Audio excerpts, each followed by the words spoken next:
J'appelle la réunion à l'ordre. Merci aux gens dans la salle de votre participation. C'est toujours plaisant de voir des gens de Belle-Baie qui viennent ici pour écouter les débats. Aussi aux gens qui vont écouter en différé. J'espère que vous allez passer une soirée ou en tout cas quelques heures qui va vous donner de l'information pour Belle-Baie. Cette semaine, c'est la semaine de la municipalité. Et j'aimerais profiter de ce moment pour faire une déclaration. Citoyens de Belle-Baie, le conseil municipal tient à réaffirmer publiquement sa pleine confiance envers notre directeur général, M. Paolo Fongimi, ainsi qu'envers l'ensemble du personnel de Belle-Baie. Nous rappelons que la fusion municipale a été imposée par le gouvernement provincial. En tant qu'élu, il nous revient de prendre des décisions dans un contexte qui n'est pas toujours facile. Le rôle du directeur général, qui n'est pas un élu, et de son équipe, est d'appliquer ces décisions avec rigueur, professionnalisme, ce qu'ils accomplissent jour après jour. Le conseil municipal salue le travail soutenu et l'engagement constant de l'administration et de tous les employés qui servent avec dévouement la population de Belle-Baie. Nous invitons nos citoyens à continuer d'avancer ensemble dans le respect pour l'avenir de notre ville. Merci. Madame la greffière, est-ce qu'on a le quorum? Oui, nous avons le quorum. Est-ce qu'on a eu déclaration de conflit d'intérêt? Aucun. Les affaires nouvelles? Aucune affaire nouvelle. Approbation de l'ordre du jour? Que l'ordre du jour soit approuvé comme présenté. Vous avez entendu la résolution. Quelqu'un va faire la proposition. Propose. Proposé par René, appuyé par Gaston. Prêt pour la question? Les gens en faveur feront le consentement en disant oui. Contre non? Adopté. Présentation. Planète Jeunesse Chaleur. Peggy Roy et Vanessa Couturier. Mesdames, le plancher est à vous.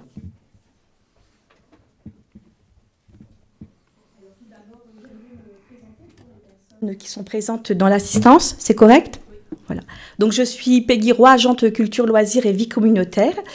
Et puis aujourd'hui, bien, je profite de cette réunion publique pour vous parler de l'avancée de certains dossiers communautaires sur lesquels la ville de Belle-Baie est présente activement. Le premier dossier concernera Planète Jeunesse Chaleur. Je serai accompagnée donc de Vanessa Couturier et ensuite je vous parlerai donc du comité municipalité Amis des aînés. Alors on est vraiment aujourd'hui heureux de pouvoir vous présenter ce programme qui est Planète Jeunesse Chaleur. C'est un programme qui ne cesse de croître. C'est pour ça qu'on a eu vraiment le désir de vous présenter ce projet aujourd'hui avec Vanessa. D'autant plus que maintenant, bien, Belle-Baie fait partie de cette belle coalition. Alors, vous allez peut-être me dire ce qu'est Planète Jeunesse. Eh bien, c'est un modèle de prévention de la consommation de substances chez les jeunes de la région Chaleur, qui est basé sur un modèle islandais, un modèle vraiment reconnu et réputé en fait pour son succès. L'objectif de Planète Jeunesse, c'est de réduire la consommation des substances en renforçant les liens au sein de la communauté, également d'améliorer l'environnement de nos jeunes, de soutenir leurs familles, les écoles, les amis et les activités de loisirs. Alors, ce qui est vraiment agréable, ce sont des équipes locales qui sont composées d'organismes comme la ville de Belle-Baie, également d'intervenants de la santé publique, de la force policière. D'ailleurs, la BNPP est présente dans cette belle coalition. Police de Bathurst également. On a également le personnel scolaire, que ce soit anglophone, francophone. Et en fait, on est tous donc autour de cette table, au cœur de ce projet communautaire. Si je ne me trompe pas, Vanessa, on a à peu près une vingtaine de membres de cette coalition qui sont actifs dans ce projet. Alors, on peut dire que pour Belle-Baie, c'est une belle occasion de contribuer activement au bien-être de notre jeunesse. Nos jeunes nous tiennent à cœur et ce projet, eh bien, en est la preuve. Et puis, ce qui est beau également, c'est qu'on a vraiment une belle collaboration entre les partenaires de la région. Et ce, afin de bâtir un avenir qui soit plus solide et plus sûr pour nos jeunes de notre région. Alors, moi, maintenant, je vais arrêter de parler et puis je vais céder la parole à Vanessa Couturier, qui est promotrice de la santé publique, mais également initiatrice de ce merveilleux projet. Donc, je lui laisse la parole pour en faire une présentation. Merci beaucoup, Peggy, pour l'excellente introduction. Et je n'aurai pas besoin de me présenter. Ça ne sera pas bien long, je vais partager l'écran. Et je rencontre déjà mon premier problème technique. Est-ce que je pourrais avoir de l'aide pour l'afficher en grand?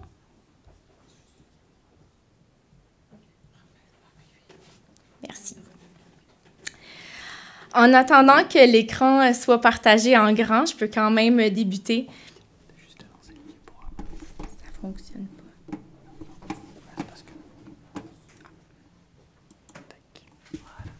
On dirait que à chaque fois que je présente devant un grand public, j'oublie comment utiliser un ordinateur.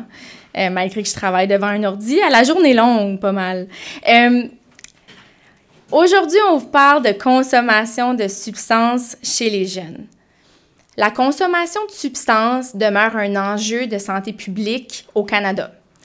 On y retrouve plusieurs impacts. Quand on pense aux impacts sur la santé physique, sur la santé mentale, sur la mortalité. Également, on peut retrouver des impacts sur les taux de criminalité, sur l'itinérance et j'en passe. La majorité des investissements qui se font au Canada se font pour la réponse à la problématique.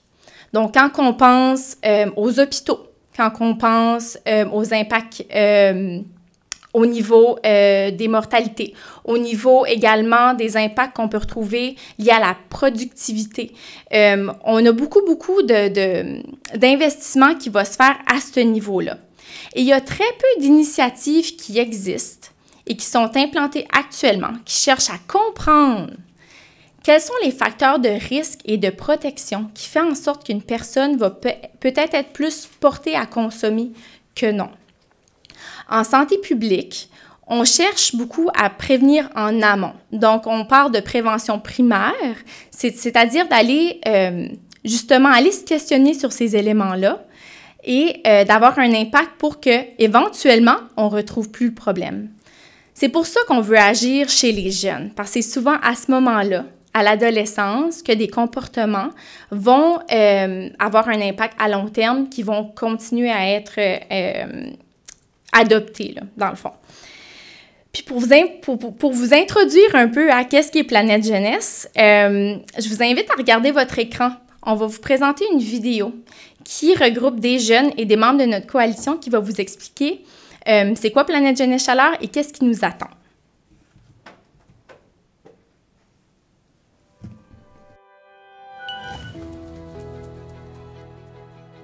Alcool, cannabis, vapotage, opioïdes. On est exposé à tout ça aujourd'hui sans même comprendre les risques. Ce n'est pas juste une question de choix quand toutes les substances sont partout et faciles d'accès. Comment on est censé dire non? On grandit dans une société où l'alcool est normalisé, mais on ne se questionne que quand ça devient un problème. On nous parle toujours des conséquences, mais jamais des raisons qui nous poussent à consommer. Ce n'est pas suffisant de simplement nous dire « dites non aux drogues et à l'alcool ». S'il n'y a rien qui change autour de nous, pourquoi on s'attend à ce que nous, on change?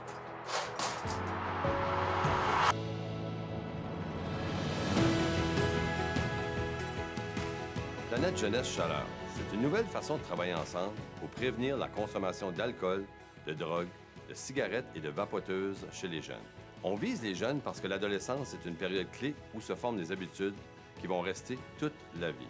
Le modèle est unique puisqu'il implique toute la communauté à créer un environnement plus sain et sécuritaire pour nos jeunes. Ça n'implique pas de dire à nos jeunes quoi faire, mais de plutôt soutenir à leurs besoins de base afin qu'ils se sentent bien entourés et qu'ils ont moins envie d'aller expérimenter les drogues et l'alcool. Il est important d'apporter ce modèle dans la région Chaleur parce qu'il y a encore trop peu d'initiatives qui cherchent à comprendre pourquoi les jeunes consomment. On ne peut pas leur demander de régler seul un problème qui est social. Comme on dit, il est plus facile de bâtir un enfant fort que de réparer un adulte. C'est donc en travaillant ensemble qu'on peut faire une vraie différence. Notre but, c'est de créer des changements durables. Avec Planète Jeunesse, on va analyser ce qui pousse les jeunes à consommer et ce qui les protège. Ensuite, on va partager ces résultats avec la communauté, les jeunes, les parents, les écoles, les organismes, et ensemble, on va décider quelle action mettre en place. Tout le monde peut jouer un rôle. Vous pouvez participer aux réunions, écouter ce que les jeunes ont à dire à travers des sondages, exprimer vos idées ou participer aux changements proposés. Pour créer un environnement sain pour nos jeunes, il faut que toute la communauté s'implique.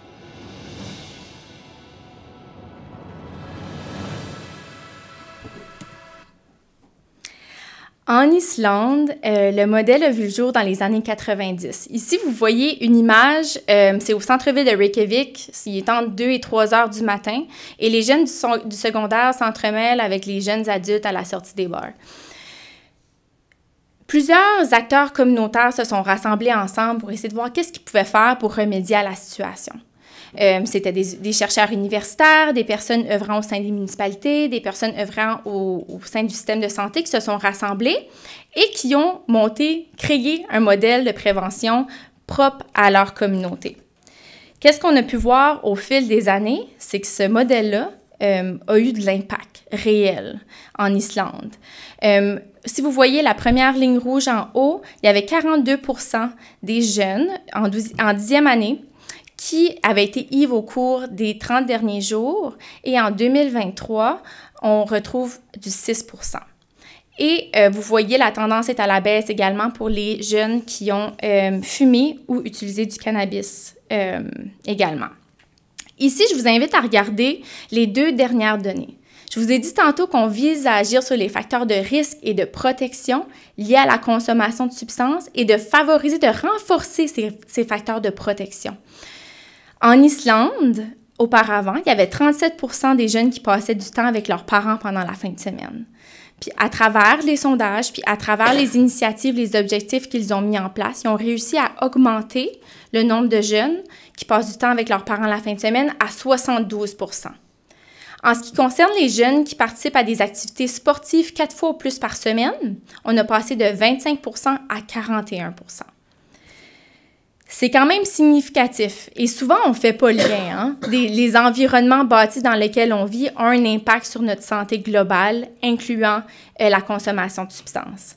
Ce qui est intéressant avec Planète Jeunesse, c'est que c'est prouvé pour avoir un impact actuellement sur la consommation de substances, mais on peut très bien penser que ça peut avoir un impact au niveau de la santé mentale, la santé physique et le bonheur en général pour les jeunes de nos communautés. Dans la région Chaleur, ce qui est vraiment intéressant, c'est que c'est une initiative qui est portée par des gens d'ici et qui a été décidée par des gens d'ici. À l'été 2023, à la santé publique, on a rassemblé des partenaires communautaires pour essayer de briser les silos et commencer à travailler ensemble pour prévenir la consommation de substances. À cette époque-là, il n'était pas question qu'on implante le modèle Planète Jeunesse. On le connaissait, on savait que c'était une meilleure pratique qui avait commencé à être implantée ailleurs au Nouveau-Brunswick et même au pays. Mais on n'avait pas de financement là, à cette époque-là. Puis on s'est dit, qu'est-ce qu'on peut faire ici maintenant pour travailler ensemble pour prévenir en matière de consommation de substances? On a appris qu'il y a du financement qui a été disponible par la suite. On est retourné à notre coalition, à notre comité à l'époque.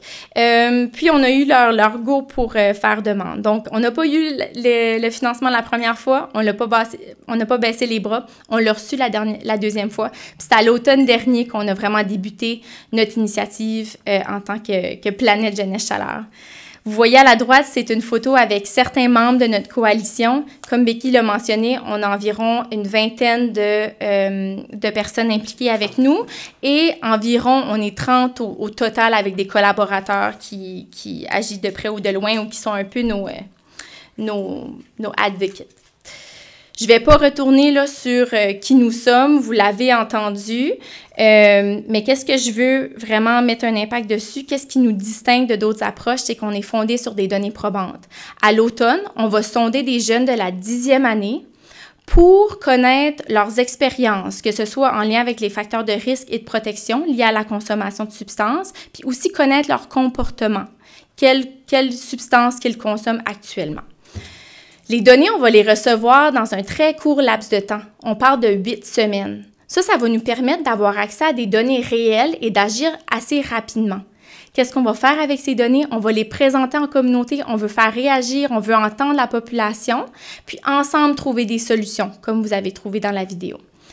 Ce qui est intéressant également, c'est que c'est un modèle qui veut rallier recherche, les politiques et la pratique. Et on a justement un partenariat de confirmé avec la chaire de recherche interdisciplinaire sur la santé mentale des enfants et des jeunes de l'Université de Moncton, avec qui on va collaborer, qui vont évaluer la portée de notre initiative au cours des 3 prochaines années. Donc, on est très fiers de ça. C'est aussi un modèle qui favorise une approche communautaire. Souvent, quand on parle de prévention de consommation de substances, on met la responsabilité aux parents, on met la responsabilité aux écoles, mais ici, on vise vraiment une approche communautaire et d'agir à tous les niveaux dans notre communauté. Donc, ça nous distingue de d'autres approches. C'est une initiative qu'on ne peut pas faire sans des gens de chez nous. On est vraiment, vraiment heureux de voir la belle participation active des membres de notre coalition. Juste pour vous donner un aperçu en termes de temps d'implication, là, de septembre 2024 à mars 2025, on a eu plus de 438 heures d'implication de la coalition. C'est quand même très significatif. Qu'est-ce qui s'en vient? Planète Jeunesse, c'est un modèle qu'on implante qui a 10 étapes et qu'on refait à chaque 2 ans.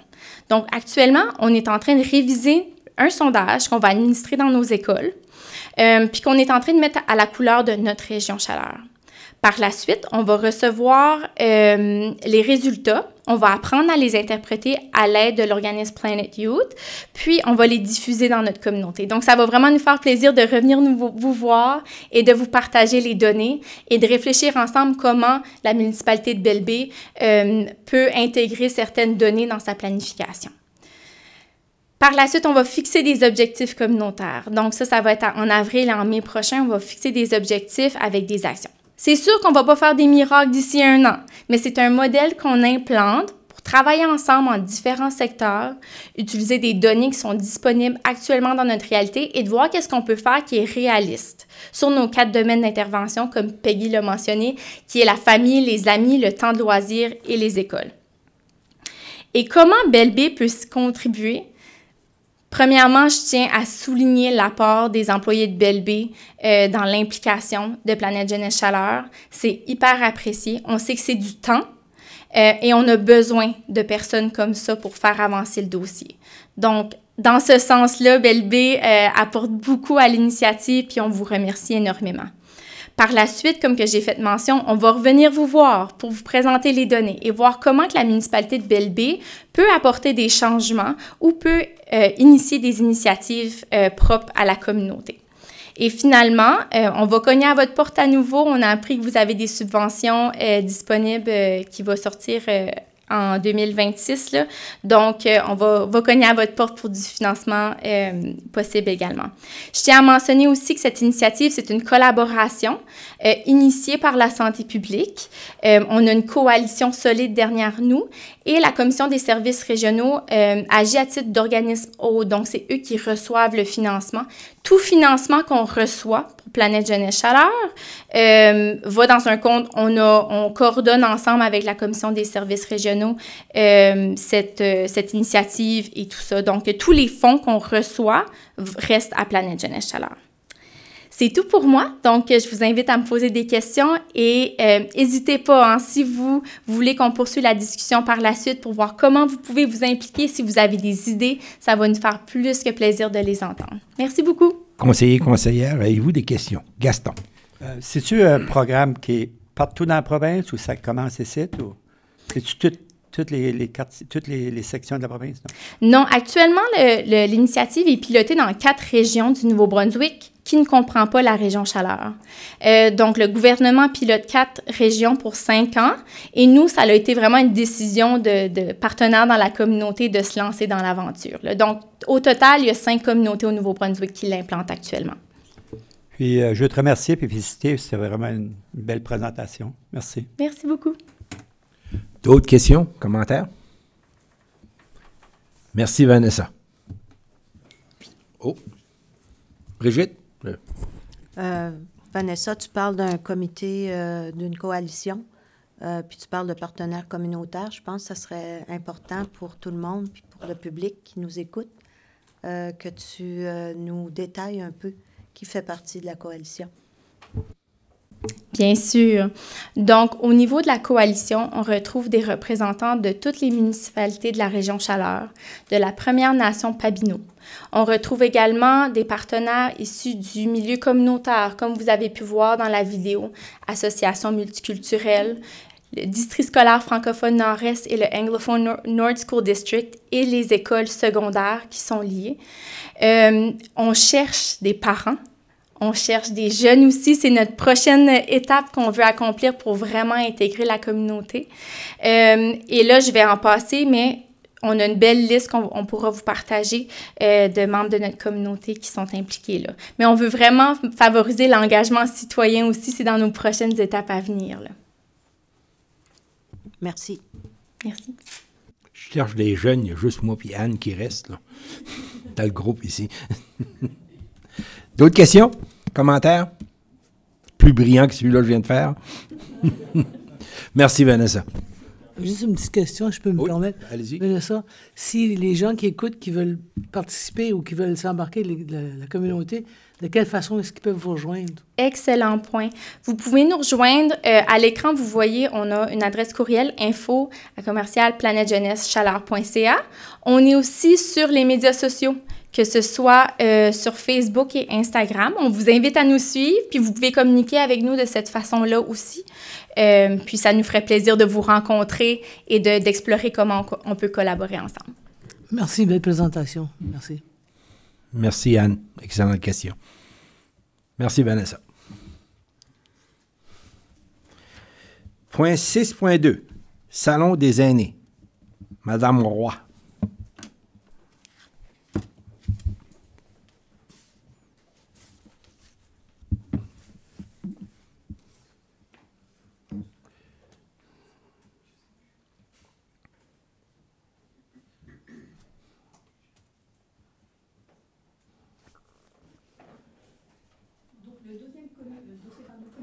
Je souhaitais partager avec vous aujourd'hui, bien, ces municipalités amies des aînés, parce qu'on peut dire qu'on a un comité très actif à l'intérieur de la ville de Belle-Baie.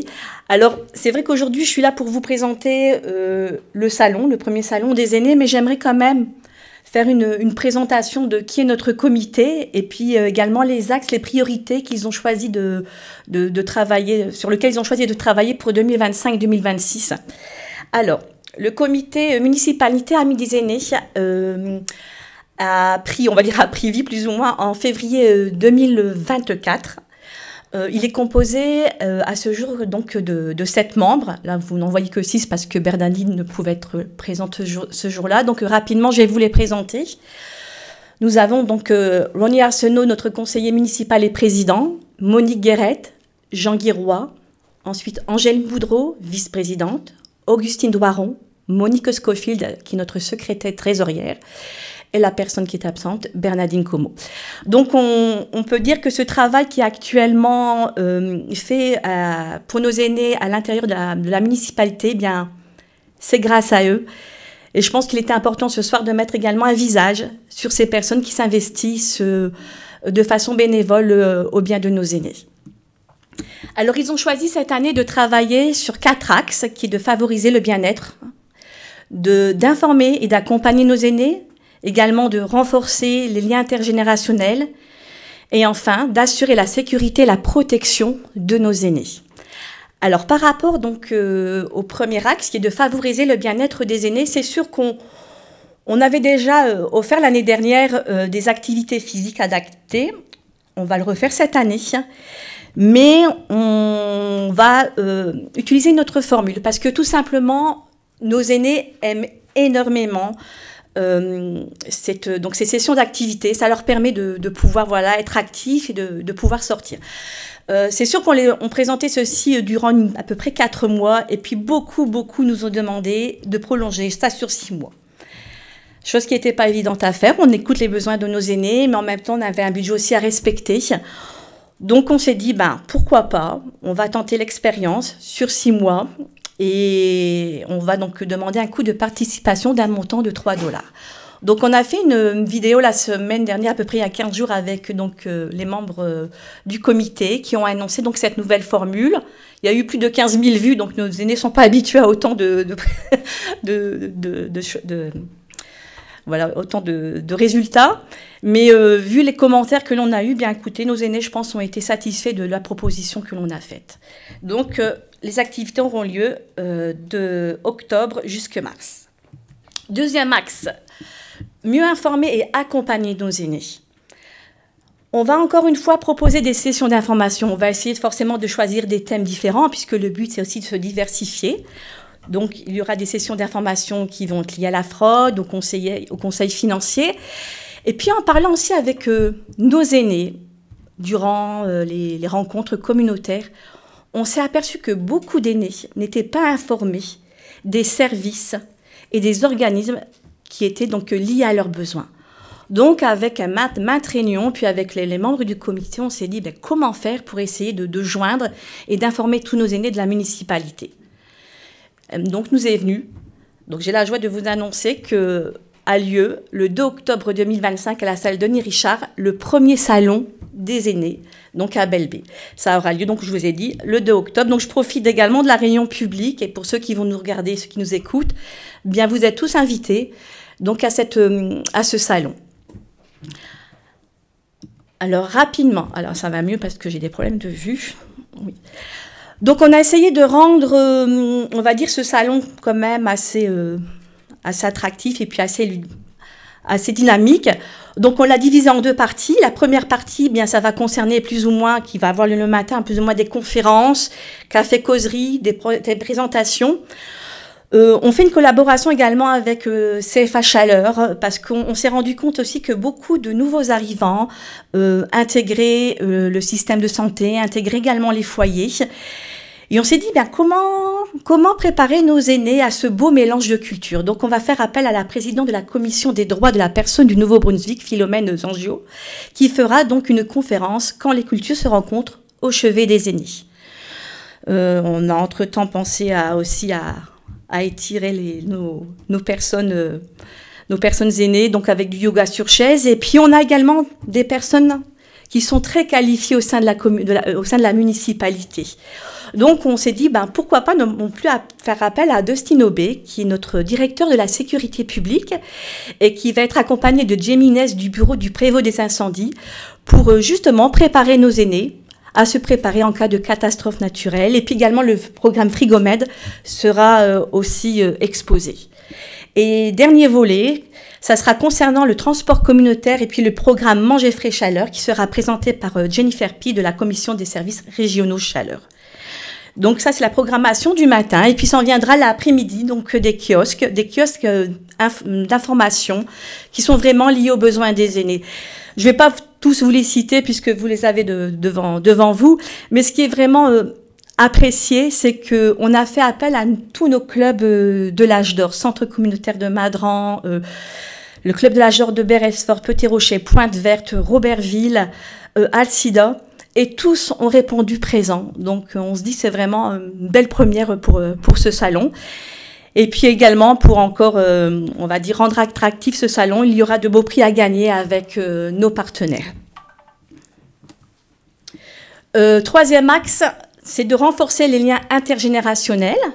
Donc, en partenariat avec les écoles, on va travailler à mettre sur pied des projets qui vont favoriser les rencontres entre les élèves et les aînés. Donc, ces initiatives vont tout simplement permettre de créer des liens, de partager des expériences et de renforcer la solidarité entre les générations. Donc là, pour le moment, je suis en pourparlers avec tous les agents communautaires des écoles. Et dernier axe, c'est d'assurer la sécurité et la protection de nos aînés. Donc, le comité souhaite également créer un dépliant informatif avec tous les services accessibles de la région qui permettra donc d'outiller nos aînés puis des proches face parfois à la violence ou autre, mais c'est de favoriser un environnement sécuritaire et respectueux. On est vraiment au début, donc c'est sûr que le projet est en cours de création, mais on espère rapidement sortir ce dépliant. Je vous remercie pour votre attention, puis si vous avez des questions, n'hésitez pas. Avez-vous des questions? Bon, Je pense que j'ai été claire. Oui. Ronnie? Beau travail, Peggy. Là, on est vraiment fiers du travail accompli. Là. Puis on invite la population à cette journée-là. Là. Ça fait qu'on va avoir plusieurs ateliers puis plusieurs conférences. Un bon conférencier du matin. Oui. Puis avec les kiosques des différents partenaires qu'on a, là, ça fait que prenez-en avantage, venez voir qu'est-ce qu'on a dans la municipalité. Merci. Merci. D'autres commentaires? Merci, Peggy. Point 7, approbation des procès-verbaux. 7.1, la séance ordinaire publique tenue le 19 août 2025. Que le procès-verbal de la séance ordinaire publique tenue le 19 août 2025 soit approuvé avec la modification au point 8.6 afin de préciser que lors de la rencontre avec le ministre Serge Cormier et le maire, le ministre des Pêches et Océans était également présent. Serge est un député. Excuse, je vais le corriger. Avec le député et le ministre. Vous avez entendu la résolution. Quelqu'un va faire la proposition. Brigitte. Quelqu'un pour appuyer. Quelqu'un pour appuyer. Gaston. Avez-vous des questions par rapport au procès-verbaux? Joël. Ouais, j'aurais une question pour le point 4.1 de la politique linguistique. Il y avait la conseillère Larivière qui avait fait un commentaire sur la signalisation routière. Puis pour ma part, j'en avais fait un qui était en lien avec l'intégration de nouveaux outils. Je voulais le mentionner parce que comme on était vraiment au tout début, pouvoir peut-être le considérer pour l'année prochaine. Et ça me permettait de faire un lien avec un atelier qui aura au congrès de la FMNB qui s'intitule « Intégrer l'IA dans les processus municipaux, réalité et les défis ». Donc je me dis peut-être se questionner au cours de l'année et voir l'année prochaine, est-ce que ça a évolué, où est-ce qu'on en est rendu, comme ça va s'imposer à nous. Donc, je proposais ces ajouts-là. OK.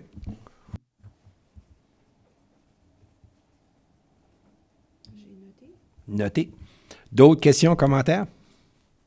Prêts pour la question? Les gens en faveur font le consentement en disant oui. Contre non. Adopté. Exposé et suivi des dossiers. Membre du conseil. Conseiller Dillac. Merci, Monsieur le maire. Bonsoir à tous. J'ai une déclaration à faire. Je vais la lire si c'est correct. Je tiens à exprimer mon soutien au directeur général de notre municipalité, un homme profondément engagé qui travaille corps et âme pour le bien-être de notre communauté. Son humanité, son écoute et son souci du bien-être de ses employés sont remarquables, surtout dans un contexte où certains subissent des paroles blessantes. Grâce à son leadership, nous avons une équipe d'employés motivés, solidaires et fiers de contribuer à l'avancement de notre ville.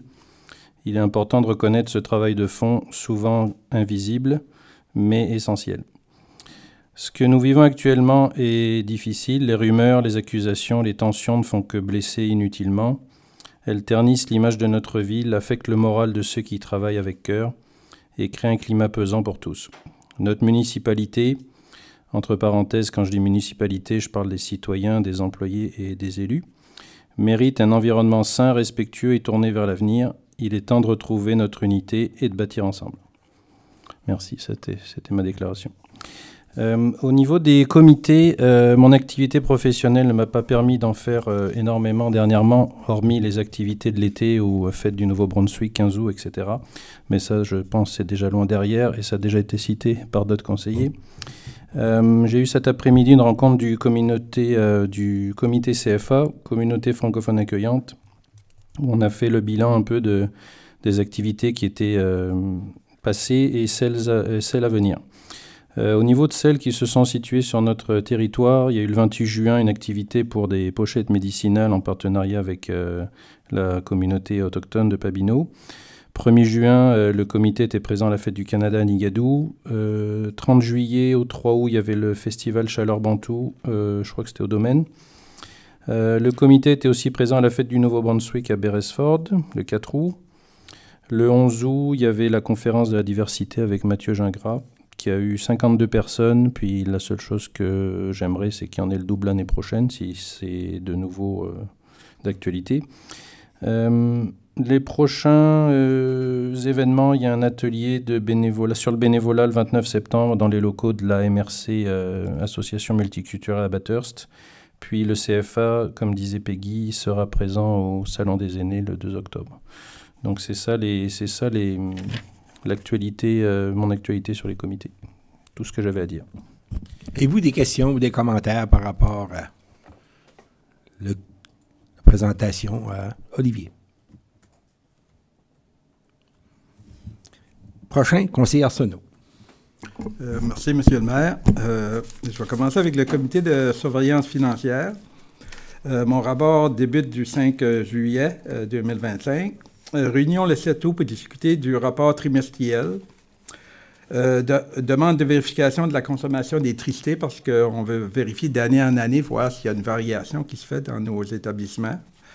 Si on gardait à trouver une manière de vérifier ça pour voir si on peut s'améliorer.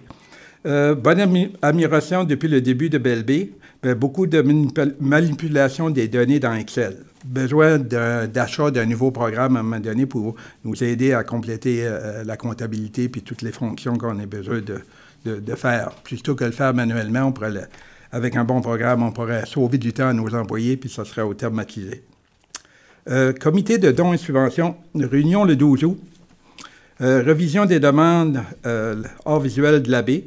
Presbytère de Petit-Rocher, affichage de terrain de tennis, atelier Édouard Revoix, académie de théâtre communautaire de Baseford, puis le club d'âge d'or de Petit-Rocher. Ça fait qu'on a vérifié ces dossiers-là. On a passé déjà ces recommandations à des réunions publiques déjà pour le fournir soit un don ou une subvention, si c'était nécessaire. Comité MADA, réunion le 3 septembre, revisite nos priorités du plan de travail pour l'automne 2025-2026. Plus d'informations pour les citoyens aînés, sortie vidéo pour lancer la programmation. Suite à nos rencontres des gens avec une pétition pour les activités du bien-être plus longtemps, on a décidé, comme Peggy l'a mentionné, de rallonger notre session d'exercices, de différents exercices sans impact, le yoga sur chaise, le Zumba. On fait ça aussi dans différentes localités. Exercice sans impact à Petit-Rocher, à la salle Denis-Richard. Yoga sur chaise à Chalbé, à Baseford. Puis le Zumba à Pointe-Verte, à la salle municipale Sénateur Fournier. On va changer un coût en minimum de 3 $ la session, comme mentionné. Ça fait que ça ne sera pas très dispendieux. Relations intergénérationnelles entre les foyers avec de la musique, ça, on va commencer ça à l'automne. Après ça, rapport de protection des aînés, session d'information avec les différents responsables, soit les avocats, la BNPP, comment faire les testaments, des procurations, différents items que les gens ont besoin à se préparer en rentrant dans l'âge un peu plus, là. Nouveau cette année, le Salon des aînés, comme Peggy a passé à travers de la programmation qu'on en a à voir. Ça fait qu'on espère de trouver des gens là. Discussion, application programme Nouveau Horizon pour l'automne 2026. Cette année, c'est ça. Là, chaque année, on a à ce temps-ci de l'année, dans le mois de septembre, il faut tout le temps appliquer une année d'avance pour avoir notre budget pour l'année suivante. Cette année aussi, qu'on a discuté aussi, un petit peu plus d'informations au niveau des foyers sans mur pour voir si on peut faire avancer ce dossier-là ou pas. Là. On va commencer par vérifier l'information, garder dans les autres endroits qu'est-ce qui se passe.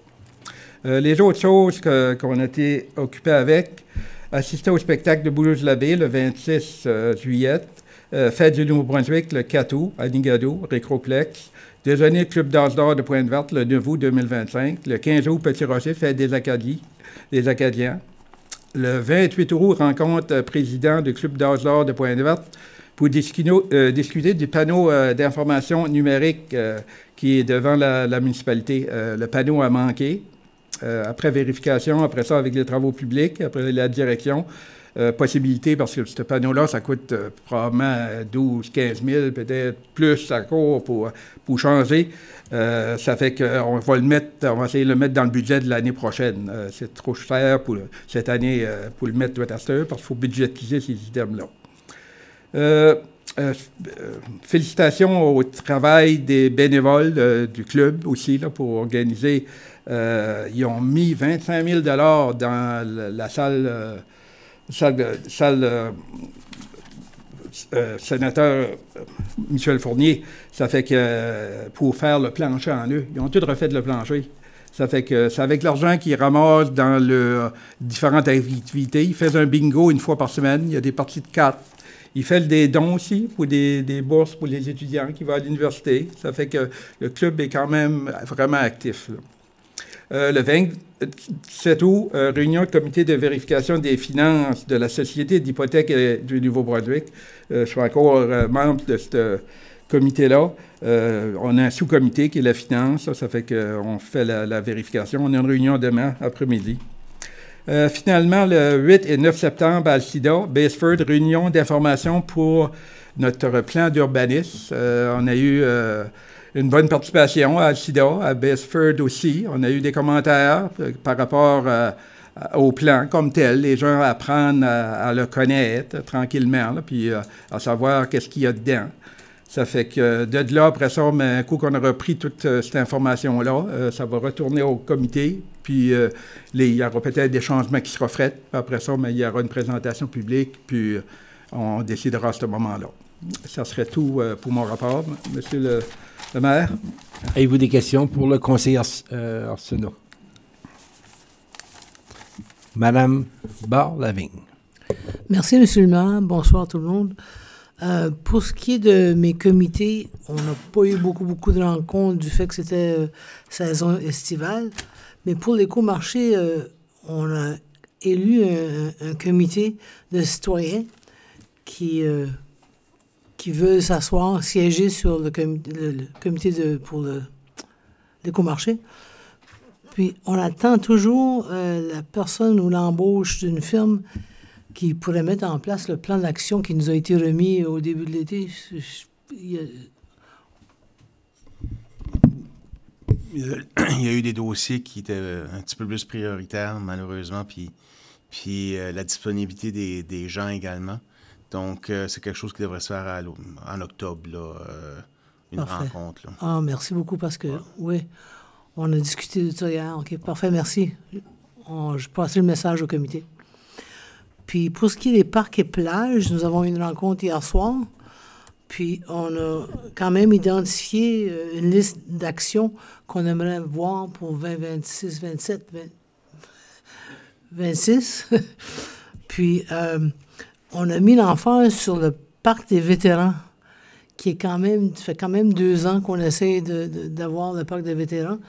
Puis, ça nous a pris un peu de recul du fait que le presbytère a passé, puis ça a bien marché, ça a bien fonctionné. Fait, on aimerait là aussi, si possible, de mettre un peu d'emphase pour que le comité de parc puisse continuer à faire le développement, puis qu'on apporte des plans là-dessus. Aussi, on a initié une rencontre avec les gens on veut initier une rencontre avec les gens du parc de la rue Langlais pour voir qu'est-ce qu'on peut faire, puis qu'est-ce qu'on peut apporter pour développer le parc. Sur ce, c'est pas mal, je vois mon collègue à côté qui fait partie des mêmes comités que moi, aurait le goût probablement de dire quelques mots sur le parc et plage. On peut dire ce qui nous manque au parc et plage, c'était l'utilisation des parcs existants. Donc, on s'était dit, avec la méthodologie qu'on a au parc de la rue d'Anglais, de la pétition, on va voir une méthodologie, reprendre ce qui était existé à Beresford également, avec les parcs, celui qui est dans la subdivision. Oui. C'est quoi le nom que vous aviez fait? Oui, c'est ça, parc de la rue Landry. Et on se dit que pour toucher les gens, pour envoyer des sondages, et à un moment, on se dit, pour aller cogner aux portes également, comme c'est des plus petits périmètres, pour aller demander aux gens de dire comment ils utilisent ça. Donc, l'idée, c'est d'avoir, à la fin du mandat, l'utilisation des parcs, le plan maître en loisir, les surplus de terrain, d'avoir une belle filière bien remplie pour le prochain conseil, de pouvoir regarder les parcs qui sont à développer. On a également identifié 5 parcs majeurs avec des identités différentes, donc ceux qui servent un peu comme à Beresford, le quai à Petit Rocher, il y a eu une idée pour Pointe Verte, on avait Robertville, on a pensé également au parc de la plage de Petit Rocher, qui aurait une identité différente, j'en parle pas plus, qu'on est encore sur des réflexions, mais donc 5 parcs majeurs, les parcs communautaires en lien avec la communauté à développer, et je pense que ça va bien grouiller ce côté-là.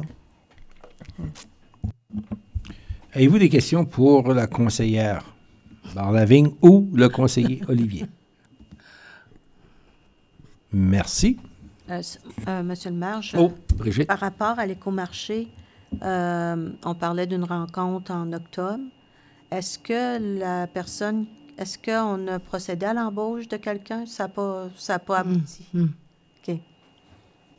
Non, avec la période estivale, puis la disponibilité des gens, ainsi de suite. Là, donc, puis même, je pense qu'on a prolongé la période légèrement pour le dépôt, de mémoire. Donc, il y a de l'intérêt. Il y a de l'intérêt intéressant, mais c'est tout de suite, là, on va le faire en octobre, là, parce que les gens sont disponibles. Là. C'était juste pour s'assurer que l'écomarché revienne sur place pour 2026. Merci. Mes autres comités, on n'a eu aucune réunion. Comité avec monsieur le DG, je pense. En tout cas, il y avait d'autres choses qui pressaient, on va leur prendre à l'automne. C'est là qu'on réalise qu'on a une municipalité avec 80 employés. Il y a des policiers puis des pompiers dans ça. On n'a pas 300 employés comme des villes voisines ou à Campbellton ou à Dalhousie même, qui a 125 employés. Fait, éventuellement, on a certains employés. Je parlais à une collègue à un moment donné. Ressources humaines, nous, on a Magali qui fait ça à temps perdu avec le reste de l'administration. Puis, une ville, avec la même population que nous autres, il y avait 10 personnes en ressources humaines. Fait, à un moment donné, tu veux faire avancer les dossiers, mais les assiettes sont pleines, puis on éteint les feux. C'était le cas de le dire cet été, qu'on a éteint les feux aussi. Là. On travaille avec la province sur ça. Fait, il y a certains dossiers qui ont pris du retard, mais c'est pas pour des mauvaises intentions. Ce serait très apprécié si, à l'automne, Oui. Les dossiers n'ont pas été oubliés complètement. Merci. Juste priorisés différemment. Okay. Annick. Oui, j'avais une question pour Ronnie tantôt, Ronnie, tu mentionnais pour les foyers de soins et les activités intergénérationnelles. Oui. Avez-vous, juste une question, peut-être vous avez déjà pensé, la raison que je le mentionne, c'est que mes enfants avaient déjà participé à ça dans le temps de la COVID, où il y avait eu beaucoup d'isolement dans les foyers de soins. Il y avait jumelé des enfants avec des personnes âgées juste pour échanger, Puis mes enfants avaient vraiment aimé faire cette activité-là. Oui, je ne sais pas, ça serait quelque chose peut-être à noter que les jeunes aimeraient ça aussi. Là. Oui, exactement. Je pense que c'était un coup de téléphone qui avait été donné. Oui, je pense qu'ils ont fait ça à l'école. C'était à travers de l'école à ce moment-là. Mais ça pourrait être un autre format plus facile pour un comité à gérer. Mais juste avoir le contact entre les différentes générations, partager. C'est avec ta belle-mère, je pense que oui, c'est ça, que mon garçon avait fait ça. Puis c'était drôle parce qu'on parlait de différentes choses où tu aurais pensé que 2 générations ne s'auraient pas rencontrées, mais il y a eu des belles échanges. Oui, c'est ça. On a l'idée d'amener un peu de musique différente dans les foyers, là.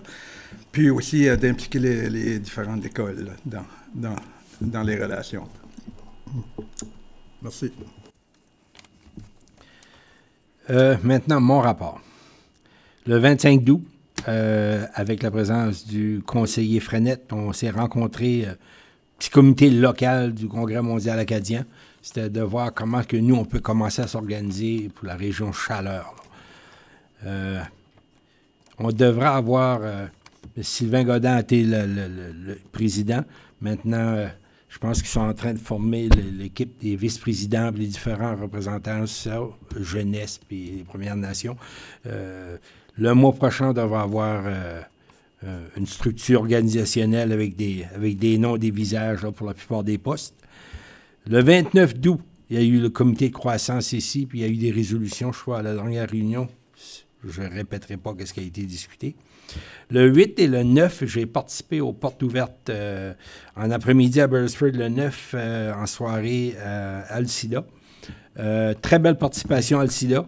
Puis ça montre que lorsqu'on fait, puis j'ai vu la même chose lorsqu'on a fait les présentations à Robertville et Alcida au niveau des changements pour les forces policières. Il y a une belle participation qui nous vient de ces régions-là, puis c'est bien faut continuer à utiliser les centres communautaires de ces petites régions-là. Ça fait partie de Belleville.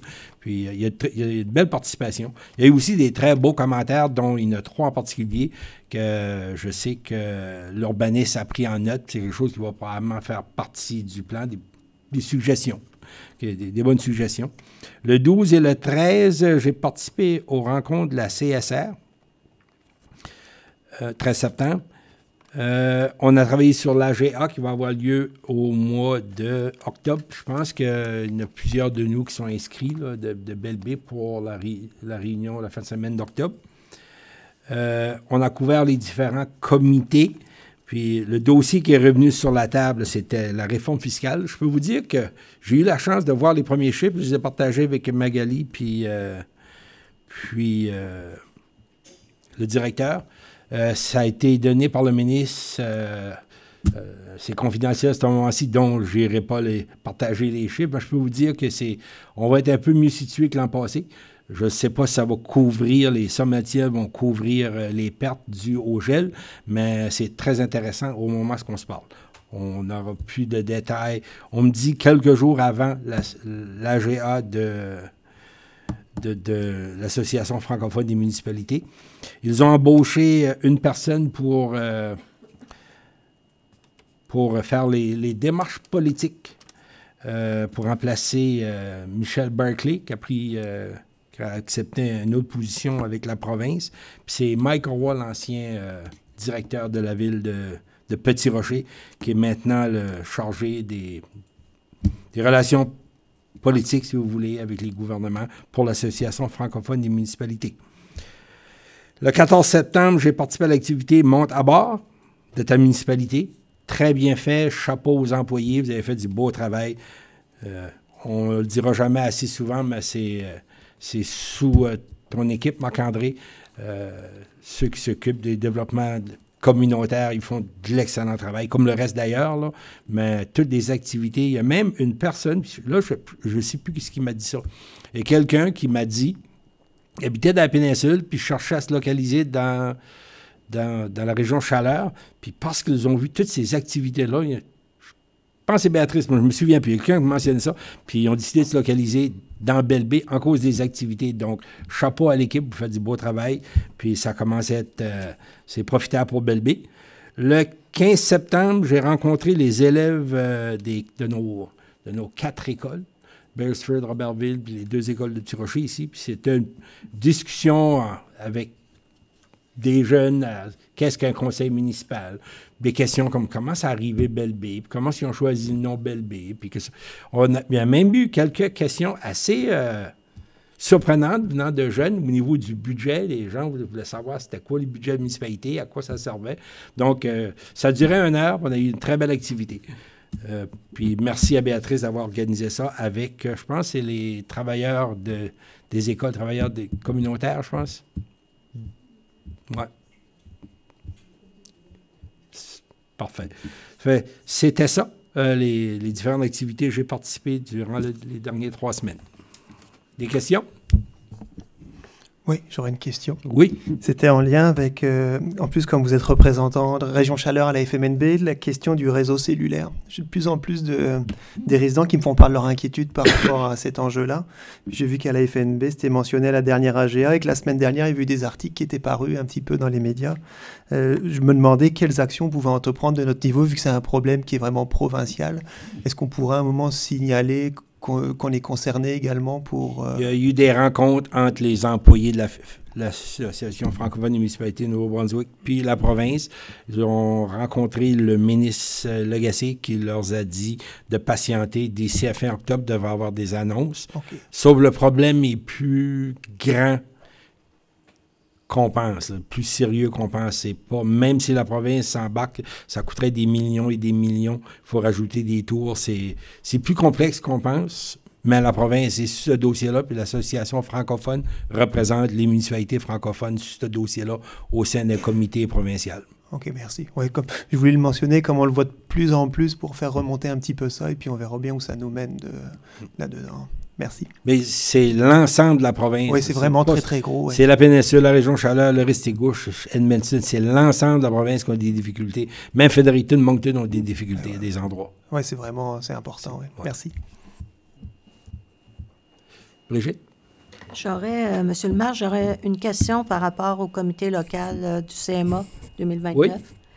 Je sais que c'est M. Sylvain Godin qui en est le président, mais est-ce qu'il y a des gens de la communauté qui ont été nommés aussi? Non, pas à ce moment-ci. C'est un comité de la CSR. Ah, OK. Gaston représente le secteur de Bathurst. Moi, je représente le secteur chaleur. C'était pour déposer la proposition. Le COCMA, qui va être le vrai comité officiel, n'est pas encore sur pied. On a seulement embauché le président. Comme je vous ai dit, il va y avoir les vice-présidents, les différents secteurs. Puis eux vont partir le bal après ça. Okay, mais pour l'instant, c'est un petit comité local pour s'assurer que la CSR avait pensé mettre de l'argent dans les budgets, des choses comme ça. Là, puis... OK. Parce que dans mon eau de vie, là, je me disais que ça serait bien si les apprenants des 4 écoles de Belleville pourraient jouer une part là, au niveau du festival ou du spectacle du 15 août.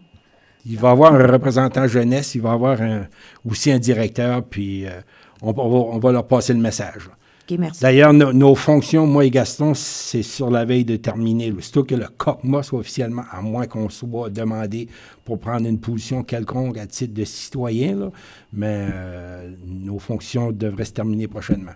Gaston, tu peux-tu rajouter quelque chose? Je vais embarquer là-dessus. Il va y avoir 4 vice-présidents, puis je ne sais pas si c'est vraiment équitable, 2 femmes, 2 hommes, puis un de chaque section. Ça veut dire que dans notre bout de Chaleur, tu vas avoir un vice-président. Je pense que c'est comme ça, Dan, hein? Oui. Puis un dans le bout de Restigouche, puis 2 dans le bout de la Gaspésie. Fait que tu as 4 vice-présidents, 2 hommes, 2 femmes, mais c'est sûr qu'ici, vont être représentés par un vice-président. Ces personnes-là vont éventuellement organiser des rencontres avec les communautés. Parfait. Il va y avoir des activités des communautés. Juste pour faire un petit correction, c'est l'équipe de culture et loisirs qui a organisé cette rencontre-là avec les étudiants. Ce n'est pas les écoles qui nous ont demandé, c'est nous qui l'avons organisé avec eux. J'avais un commentaire à faire par rapport à monte à bord de ta municipalité. Oui.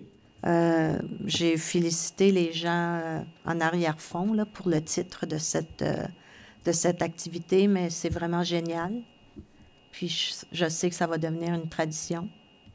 Puis l'autre chose que je voulais ajouter par rapport à ça, c'est que nos employés sont nos meilleurs ambassadeurs. Je les ai trouvés très enthousiastes. Ils étaient fiers de montrer la machinerie, de répondre aux questions des citoyens, puis de montrer comment Belle-Baie, c'est une ville dynamique. Alors, je voulais le dire publiquement. Merci. Vous avez raison quand vous dites que les employés sont fiers. Je parlais à un employé, là, le Willy, qu'on appelle la nouvelle versatile, très impressionné. Les employés sont fiers de ça. On leur donne de l'équipement neuf. Donc, eux nous le rendent. Nous, on fait notre possible pour les outiller, puis eux nous le rendent avec une fierté dans leur travail. Je l'ai toujours dit, on est fiers de nos employés. D'autres commentaires, questions? Numéro 9, exposé et suivi des dossiers. Monsieur le directeur. Merci.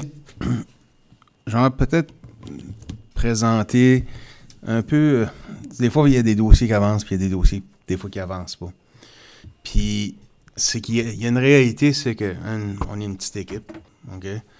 Mais l'autre, c'est qu'on est souvent, si je regarde l'été, le mois d'août, le nombre de rencontres à la dernière minute à la condition des feux. Puis la situation des feux, puis les rencontres après ça que moi j'avais avec Dustin et les chefs pompiers, la question de la sécheresse, la question, il y a une journée, le train de CN, il a créé 3 feux. Un à Belle-Dune, 2 à Pointe-Verte, le Rousseau-Fournier est à sec. Aller négocier avec le Parc Atlas pour qu'on puisse s'approvisionner en eau pour nos tankers pouvoir éteindre. Le feu de Sormanie, c'est quand même 36 heures continues que nos pompiers ont combattu. Puis donc, cette gestion-là, ça je disais à Marc-André avant la réunion, j'ai plus de 1000 courriels dans ma boîte de courrier. Ça fait des années que j'ai pas vu ça. Puis, il y a des réformes à la province. Ceux-là, ils nous convoquent à la dernière minute. Pour des sessions, on a des documents à lire, ils veulent avoir notre rétroaction, ainsi de suite. Sur un moment donné, on se fait bousculer. Puis là, on a des dossiers légaux, puis des dossiers de ressources humaines, des griefs, on a des délais. Ça, malheureusement, on tasse les choses, pas parce qu'elles sont pas importantes, c'est parce que on n'a pas un délai prescrit par soit une loi ou une convention collective ou une demande du gouvernement. Puis cet été, là, ça a été pas mal, vous savez, avec l'absence d'un employé, moi j'ai annulé mes vacances, j'ai fait du télétravail à la maison, j'arrêtais peut-être vers 3 heures de travailler, mais je faisais quand même mes heures de la semaine. Malgré ça, c'est ça qui est plate. Tu sais, souvent c'est le DG qui est sollicité ou une direction qui est sollicitée dans ces dossiers-là. Puis on veut bien comprendre. T'sais, la réforme, moi je cherche le comité de la réforme sur l'assiette, l'évaluation foncière, qui sera juste appliqué en 2026-2027.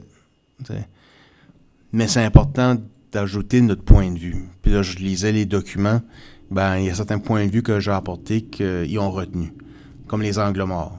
Quand ils ont créé BLB et les autres communautés, mais l'angle mort, c'était la formule de la CSR dans le partage des coûts. Parce qu'on a créé des regroupements élevés de population avec aucune assiette fiscale. Donc,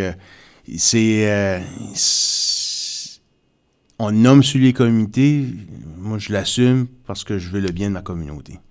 Puis je veux le bien de la municipalité, puis je veux... Puis c'est pas juste BLB, c'est les autres municipalités qui sont dans le sud de la province, dans le nord, mais qui ont le même profil que BLB.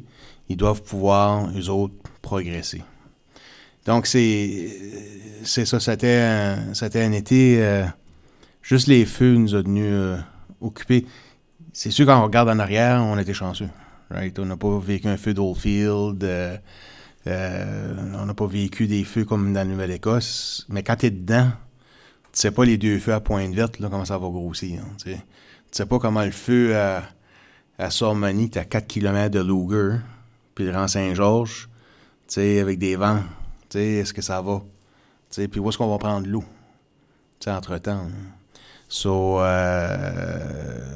on est juste chanceux qu'on n'a pas vécu. Qui, comme je vous ai dit l'autre jour, ça porte à réfléchir sur notre plan d'urgence pour les années futures, parce que je pense qu'on va le revoir. Des étés de sécheresse avec des hivers de peu de précipitations.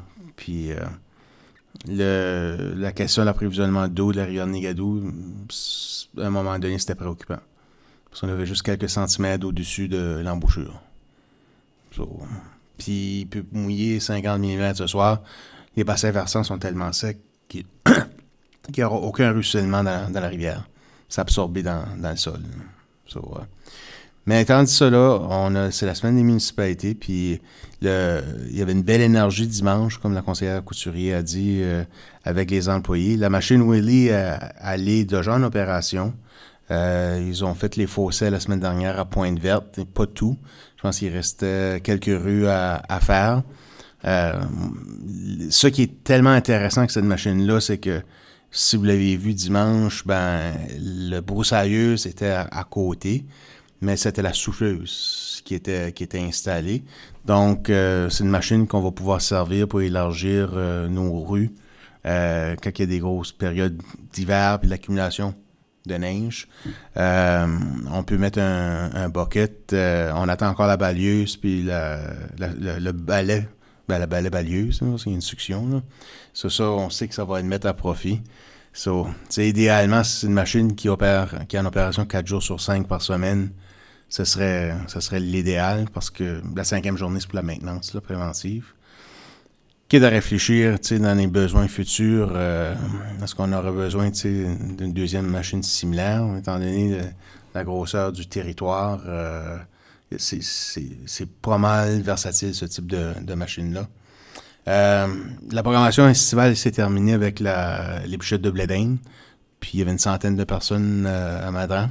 Puis je pense que c'était une belle journée qui était appréciée. Plan municipal, les commentaires, c'est positif. Il y a d'autres sessions qu'il va avoir. Il y avait quand même une belle participation. Vous avez lu le document, c'est un document assez volumineux. C'est très technique là, comme document, mais ça représente 18 mois de travail, avec des rencontres et ainsi de suite. Nos arénas sont... la programmation débute. En faisant qu'est-ce qu'on fait pour la région avec nos infrastructures récréatives? Parce que vous savez, c'est un débat avec le partage des coûts.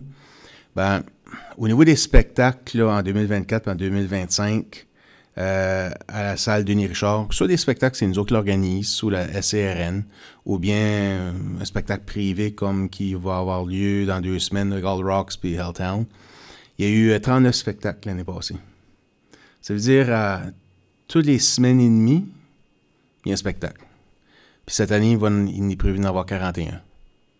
Ça veut dire que si on fait une pause de la période estivale, parce que les spectacles sont plus à l'extérieur, ça veut dire à Belle-Baie, on a un spectacle à toutes les semaines. Il y a un show d'humour demain. Je sais pas si vous allez, là, les hommes viennent de Mars et les femmes viennent de Vénus. Là. Ma femme au mieux, je vais aller le voir. Là, peut-être on va se comprendre. Puis on regarde au niveau sportif. Bien que nos voisins ont les mêmes infrastructures, le tennis, l'association, c'est ici. Le baseball, il y a des champs partout, mais c'est ici. Le hockey, on a le hockey interscolaire féminin, on a le hockey interscolaire masculin, on a le hockey mineur. On a possiblement une équipe féminine hockey mineur. J'ai vu qu'il y avait des try-outs dans la péninsule puis dans la région. Je ne sais pas si c'est concluant, mais j'ai vu les posts là, sur les médias sociaux. On a la ringuette, une bonne partie du patinage artistique, puis on a le retour d'une équipe senior.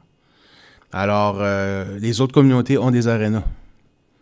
Mais qu'est-ce qui est régional, ça passe à Belle-Baie. Je pense que c'est important de le souligner. Ça demande du travail de coordination de l'équipe à Guylaine, parce que réserver les heures de glace et ainsi de suite, mais avec l'arrivée du senior, que c'est le vendredi soir, nos arénas elles sont occupées. Le maire a parlé du budget.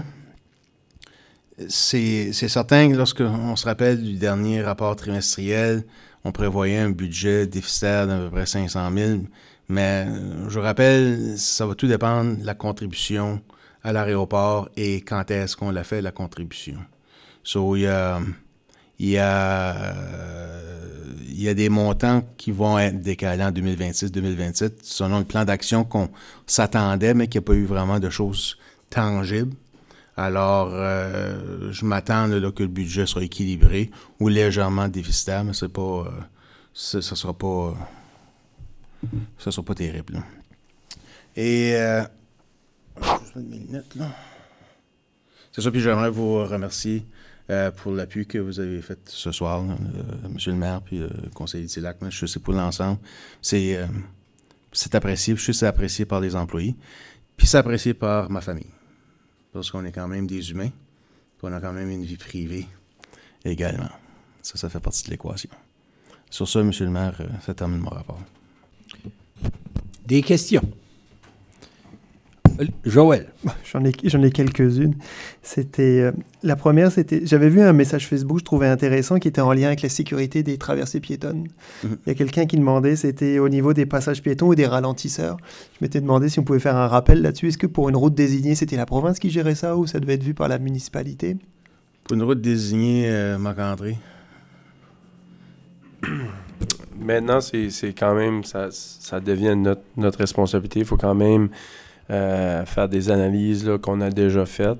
On a 2 traverses piétonnaires qui vont arriver bientôt avec le matériel. C'est une question de...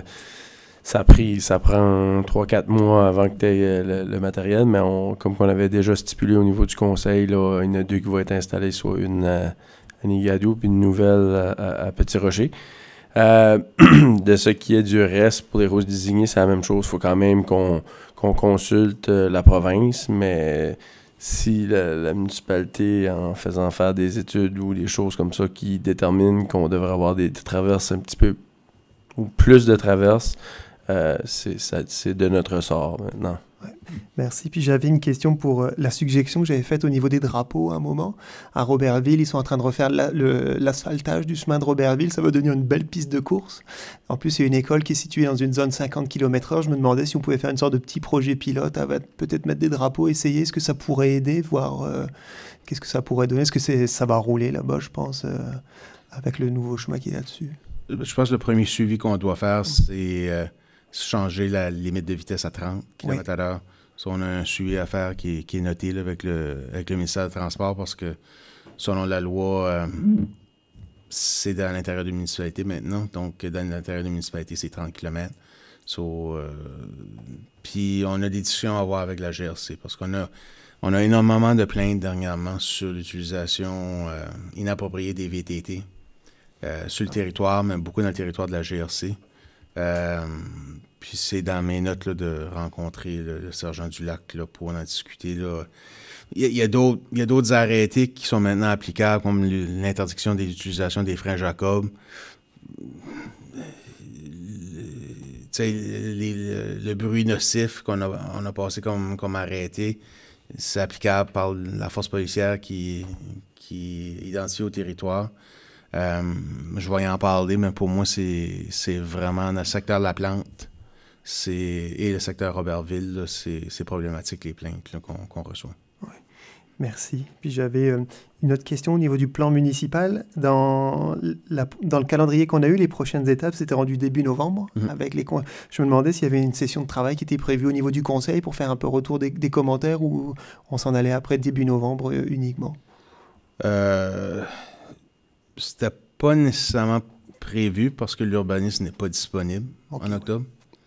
On va avec la disponibilité parce que nous, on n'a pas les réponses. C'est vraiment technique. Là, peut-être le nouveau urbaniste va prendre le relais. Là. Il va débuter à mi-octobre. Ça, je ne sais pas. Là, mais c'est surtout après les audiences publiques, lorsqu'on reçoit les commentaires de la population, que la session de travail, c'est les délibérations, parce que là, on reçoit de la rétroaction. Là, nous aussi, il y a des éléments dans le plan municipal qui a indiqué que moi, j'ai validé auprès des développeurs.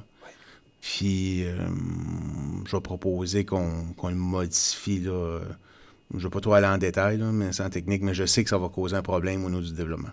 Développeur. On va avoir l'occasion de faire cette session-là, mais au lieu de faire on va en faire une grande. Là. Merci. Une autre, c'était...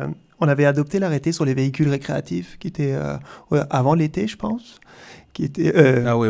Au niveau des stationnements, je me demandais, cet arrêté-là, c'est un top ou un flop? Comme c'était un peu un gros sujet à un moment, comme l'été arrive sur la fin. Est-ce que... Moi, j'ai pas eu de commentaires négatifs. Je sais pas si c'est le chef Clavette. Moi, j'ai rencontré des gens.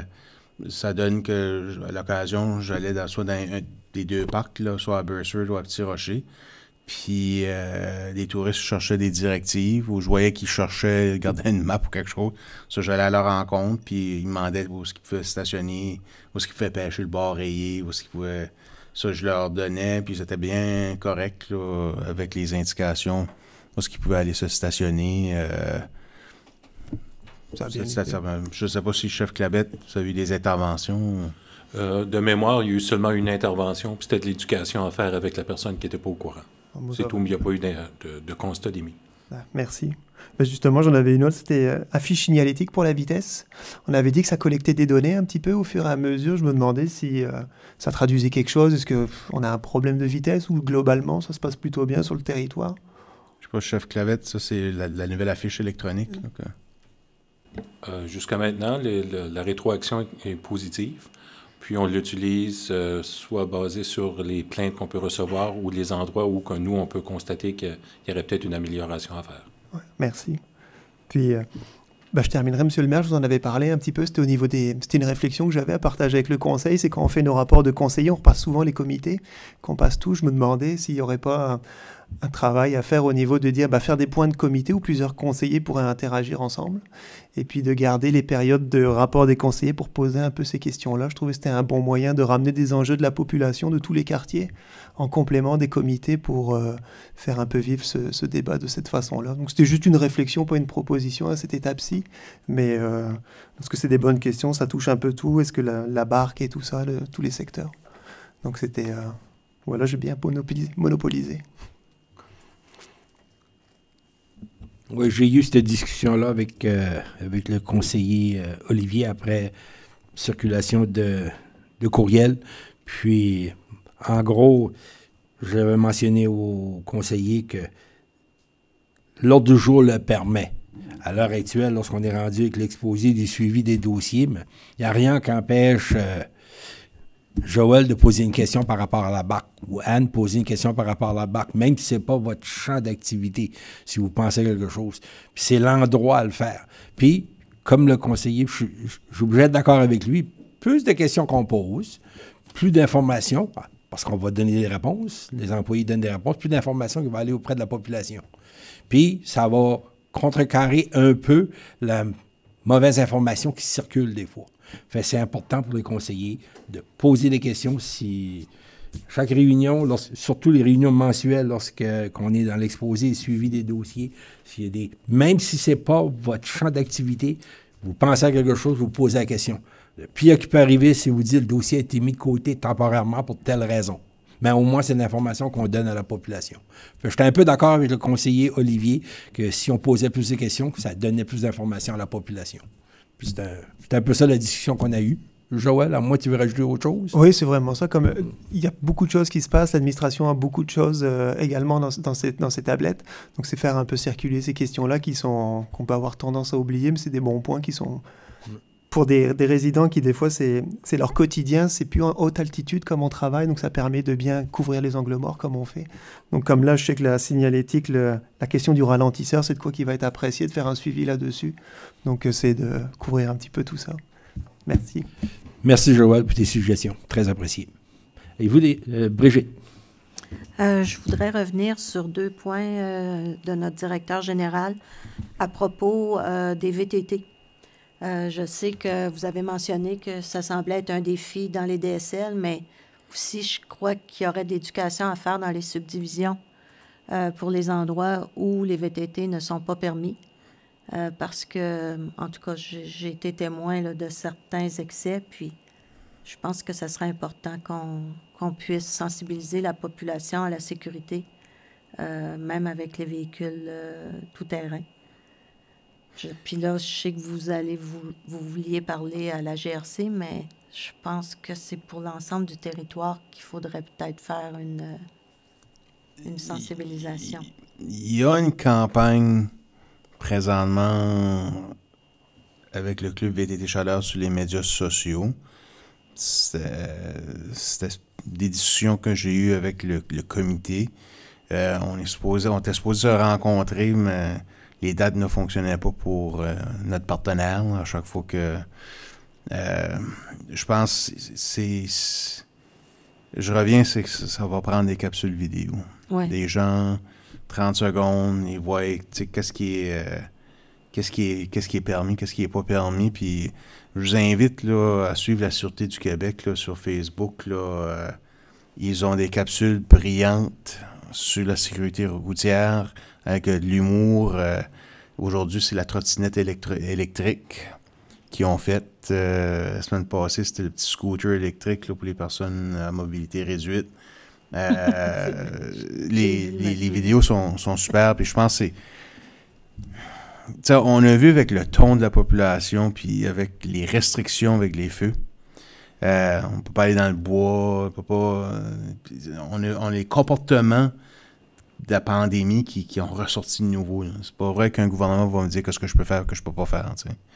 Ça force à prendre un angle différent, à informer la population, puis pas nécessairement dire tu peux pas faire ça, mais si tu as le goût de faire ça, aussi la façon dont tu devrais le faire. Parce que on n'est pas parlé dans la section des feux, là, on a eu des comportements là, vraiment regrettables là, de certains membres de la population qui osaient défier les autorités, puis c'était pour la sécurité publique, c'était pour protéger des jobs, des gagne-pains à des gens qui travaillent dans le domaine forestier. Je pense qu'il y a une approche à apprendre, là, à revisiter. Là. Mais je suis d'accord, il y a des éducations à faire. C'est une bonne approche, je pense. Une approche plus positive que coercitive. Puis, tu sais, les anciennes municipalités certaines anciennes municipalités avaient créé des arrêtés pour permettre les VTT de circuler, mais on a créé des îles, des îlots de circulation qui ne peuvent pas se communiquer entre îlot. So, techniquement, c'est juste entre Petit Rocher puis la Trail, puis à Nigadou puis la Trail. Entre Petit Rocher puis Nigadou, il y a Petit Rocher Sud. So, il y a pas, so, on a créé des secteurs isolés de circulation, puis c'est difficile. Puis c'est difficile aussi avec deux forces policières, qui gèrent le territoire, qui ont peut-être pas les mêmes objectifs ou le même engagement. Donc, c'est pas facile. Puis, le chef Clavette, sûrement, ne l'a à dire. J'ai eu une discussion avec le chef Clavette en fin de semaine, puis le chef Clavette, là, vous ne direz pas ça tous les jours. Là. C'était brillant, votre idée. J'ai vraiment trouvé ça brillant. Là, maintenant, il ne faut pas la tête voir, parce que le maire vous a dit c'est brillant, mais votre idée était brillante. Fait, je ne sais pas, je voulais la partager ce soir. C'est un secret d'opération policière, je peux comprendre ça, mais je vous dis, votre idée par rapport au VTT, c'était brillant. Bien, merci pour le commentaire. Qu'est-ce qu'on a fait suite à une réunion de conseil quelques semaines passées? Le maire Guittard m'avait mentionné de potentiellement faire de l'éducation avec les gens. Ça fait que 2 fins de semaine passées, on a un patrouilleur qui a utilisé un véhicule non marqué. Puis lui, son rôle, c'était de se promener dans notre territoire puis d'identifier des VTT qui se trouvaient sur la route ou à différents endroits. Puis d'aller voir le VTT, puis de lui faire de l'éducation, puis de lui dire, dépendamment de ta conduite, c'est ça qui détermine si on a une plainte. Si on n'a pas de plainte, on ne viendra pas t'achaler. On ne viendra pas émettre de constat. Mais ça reste que le patrouilleur a tout le temps l'autorité, dépendamment de l'endroit, d'émettre un constat d'infraction ou non. Mais durant le vendredi et le samedi, qui a fait les interventions, parce que le dimanche, il y avait de la pluie, il a intervenu avec 25 VTT différents. Puis la raison pourquoi il a pris un véhicule non marqué, puis c'est ça qui était mon idée, c'est d'éviter de prendre un véhicule marqué, puis que le VTT veuille se sauver. Donc, lui est avec un véhicule non marqué, le mien, mon véhicule de travail. Puis, quand il voyait un VTT sur la route, il suivait le véhicule jusqu'à temps qu'il arrête quelque part. Puis là, il allait le voir, puis moi, j'avais rédigé un texte pour dire, écoute, fais attention comment tu fais, passe le message aux autres aussi. Éventuellement, Bell-Bay va travailler sur l'arrêté pour l'entièreté de la municipalité, puis ça pourrait être adressé. Mais ça, ces interventions-là, il les faisait dans les zones où il y a l'arrêté et aussi où il n'y a pas l'arrêté. Le danger avec ça, c'est qu'on est en train de dire aux gens que même s'il y a des règlements qui vous empêchent de le faire, qu'on va le tolérer. Mais on va le tolérer jusqu'à une certaine limite. Premièrement, si on a des plaintes, là, on perd notre latitude dans ce sens-là. Mais aussi s'il y a des excès. Mais comme j'ai déjà mentionné au Conseil, on a remarqué que quand on a des plaintes au sujet des VTT, c'est pas parce qu'ils se retrouvent sur la route. C'est en cause que la conduite est inappropriée. Si le véhicule se déplace à Beresford, puis qu'il roule normalement, qui n'empiète pas sur la circulation, j'en vois régulièrement, je demeure dans une subdivision à Beresford, puis les VTT se déplacent, ils vont prendre le sentier, puis il n'y a pas de plainte. Mes voisins ne font pas de plainte non plus, on les voit se déplacer. Donc, c'est ça qui est la philosophie qu'on tente de faire. Mais c'est certain que c'est de longue haleine.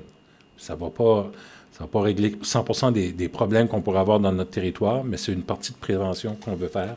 Puis, c'est une bonne idée jusqu'à temps qu'on ait un problème, mais on va tenter de continuer de faire la démarche aussi. On sait que c'est la fin de semaine que c'est plus propice pour faire ça aussi, cette démarche-là. Donc, on va le faire les fins de semaine aussi pour essayer de rejoindre le plus de conducteurs possible. Merci. Brigitte? Ma suite, c'était justement en lien avec l'intervention de l'équipe du chef Clavette, parce que vous avez parlé aussi de la vitesse. J'ai remarqué une plus grande vigilance policière sur la rue principale en matinée. Puis, je salue cette approche-là parce que ça permet justement d'assurer une meilleure sécurité de nos citoyens qui se rendent au travail. Puis, en même temps, ça leur rappelle que la rue principale, c'est pas une autoroute. Alors, je voulais souligner le travail que vous aviez fait avec votre équipe au cours des dernières semaines. Probablement que ça coïncide avec le retour des élèves à l'école, parce que ça fait partie du mandat des policiers le matin, entre une certaine heure d'être, on appelle ça le bus patrol, que tous les véhicules sont sur la route pour avoir le plus de visibilité possible. D'autres questions? Anne? Est-ce que l'âge des utilisateurs minimum est de quoi? Ça dépend de quel endroit ils vont se déplacer. Mais parce que pour être en mesure de traverser certaines rues, ça prend faut avoir être plus âgé. Mais c'est ça, ça dépend de la zone, là, à quel endroit ils vont se situer. Là. Okay. Si vous êtes dans un sentier complètement boisé, il y a plus de latitude que si vous voulez traverser la route 134 à Beresford ou à n'importe quel 134. Est-ce que durant les interventions que votre coéquipier a fait, qui a rencontré des jeunes qui traversaient, qui avaient 12, 13, 14, je ne sais pas quel âge, je ne sais pas c'est quoi l'âge? Je sais qu'il y a eu certains constats qui ont été émis parce que, justement, on ne peut pas fermer les yeux sur toutes les situations, mais le mandat était surtout de faire de l'éducation au niveau du comportement, de la conduite des VTT. Donc, c'est certain que s'il y a autre chose qui est soulevée, là, ça va être, le patrouilleur va déterminer est-ce que c'est approprié d'émettre un billet. Ça peut être un billet d'avertissement, ça peut être une demande de conformité ou ça peut devenir une amende. Donc, c'est important de passer le message aux parents que les jeunes de bas âge ne devraient pas circuler sur nos routes principales où il y a du trafic parce qu'ils n'ont pas l'éducation. Oui, il y a un processus en place aussi quand un billet a été mis, dépendamment de l'âge de la personne. Les parents sont avisés pour s'assurer qu'il y a une continuité qui est faite, que la famille, les parents sont mis au courant. Parfait, merci. D'autres questions? Merci. Point 10, rapport de correspondance. Vous avez tous reçu le rapport. Est-ce que vous avez des questions? Joël. J'ai découvert que Nigadou, c'était au Québec. Pardon? Dans une des lettres qui était au niveau du Québec, là, Muni quelque chose, là. C'était... non, le plus sérieusement, c'était... j'avais une question sur le marquage routier. J'ai vu qu'on avait un mois de retard, un petit peu, peut-être un bris mécanique, non? Mais ça date du mois d'août. Il y a longtemps. Je me demandais si quand le marquage routier est fait en retard, est-ce que pendant la période estivale, on constate des accidents du fait du manque de marquage routier ou pas tant que ça? C'est difficile à répondre comme ça, mais je ne crois pas que c'est la cause principale là, des accidents. Ça peut arriver à l'occasion, mais ce n'est pas quelque chose qu'on rencontre vraiment régulièrement. OK, merci. Puis j'avais question sur les fausses alarmes. J'ai vu qu'il y avait un courrier dessus. Est-ce que ça produit les effets attendus? Ça diminue un petit peu la charge de travail qu'on avait sur lié à ça? Éventuellement, là, parce que vous avez eu... dans le prochain package de communication, vous allez avoir d'autres lettres adressées à la même personne. Oui. So, on est rendu à 5 fausses alarmes à l'intérieur de 10 jours. So, ce qui fait mobiliser les brigades de pompiers à chaque fois parce que... Donc, c'est rendu... C'est 500 $ la fois. Donc, à un moment donné, elle va régler son problème d'alarme. C'est fou. Si on n'avait pas mis ça, les pompiers seraient là tous les 2 jours. Donc, c'est quand même une bonne chose qu'on ait mis ça en place. Ça va bien. Je croyais pas.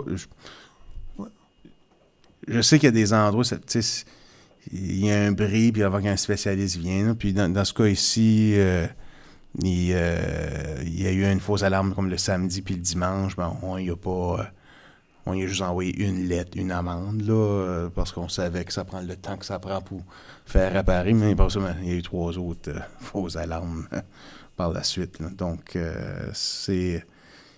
Parce que les pompiers ne peuvent pas prendre de chance que c'est une fausse alarme. Ils vont tout équiper. Tu sais... je pense que ça a été une bonne décision du conseil. Là. Merci. C'est tout. D'autres questions, commentaires par rapport aux correspondances? Reçues et envoyées. Merci. Point 11, finances. Aucun item pour ce point. Point 12, résolution et arrêtés municipaux. 12.1. Amendement à la résolution 12.3 de la réunion du 18 mars 2025 de déclaration de terrain excédentaire. Attendu que le conseil municipal a adopté lors de la séance du 18 mars 2025 la résolution 12.3 déclarant certains terrains excédentaires, dont le terrain du parc situé sur la rue Langlais.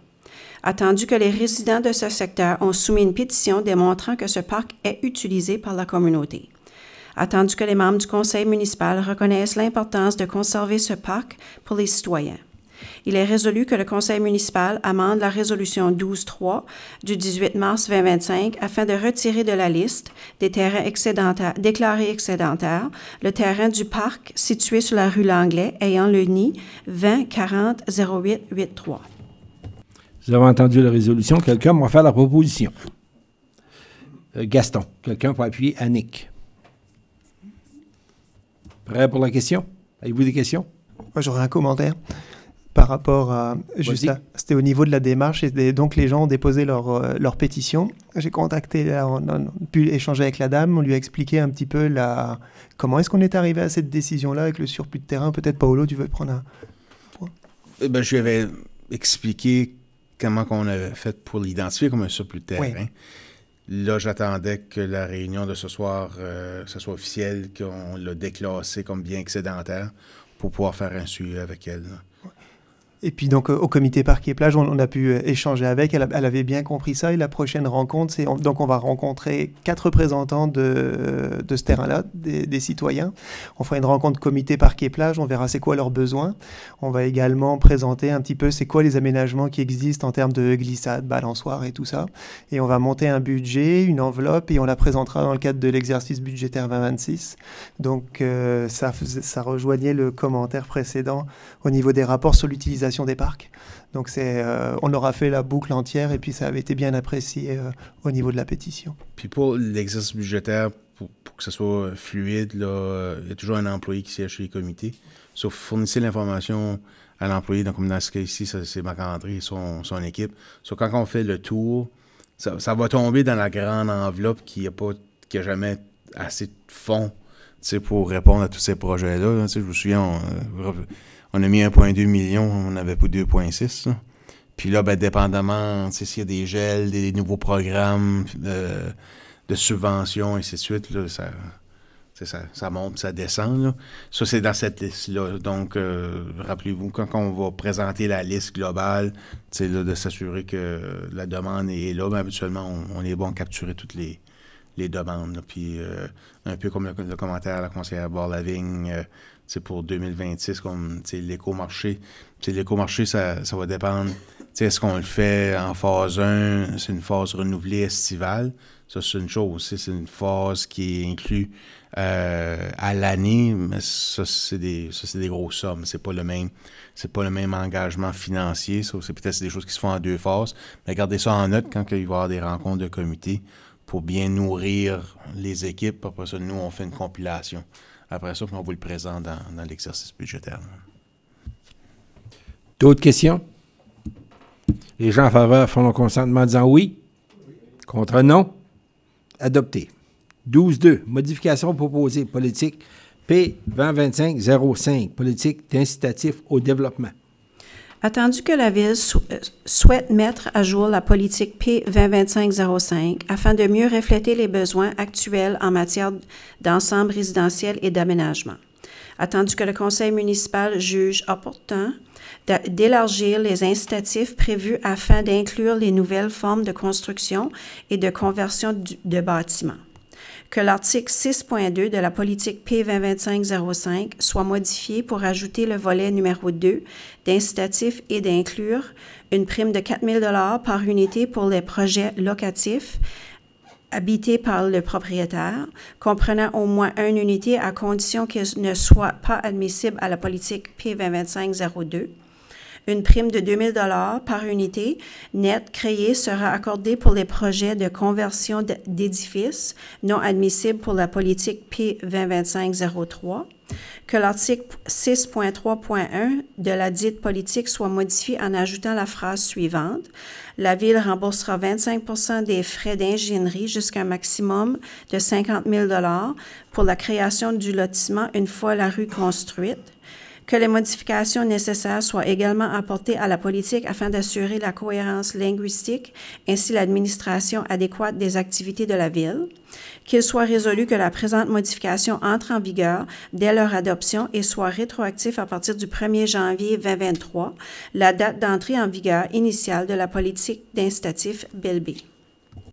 Vous avez entendu la résolution, quelqu'un? Anne, appuyée par Brigitte. Avez-vous des questions? Les gens en faveur font le consentement en disant oui. Contre non. Adopté. 12.3, modification proposée politique 2025-02, promotion de l'aménagement pour augmenter la densité dans les collectivités existantes. Attendu que la Ville souhaite que ses citoyens aient accès à l'information la plus à jour possible concernant les loyers médianes du marché. Attendu que l'annexe A de la politique P 2025-02 contient des données susceptibles de devenir rapidement désuets. Attendu que les modifications nécessaires soient apportées à la politique afin d'assurer la cohérence linguistique ainsi que l'administration adéquate des activités de la Ville. Il est résolu que l'annexe A de la politique P 2025-02 soit supprimée afin que les citoyens soient référés directement au site officiel des loyers médianes du marché, leur permettant ainsi d'obtenir l'information la plus récente et que les présentes modifications entrent en vigueur dès leur adoption. Vous avez entendu la résolution. Quelqu'un peut en faire la proposition? Propose. On est appuyé par Brigitte. Avez-vous des questions? Les gens en faveur font le consentement en disant oui. Contre non. Adopté.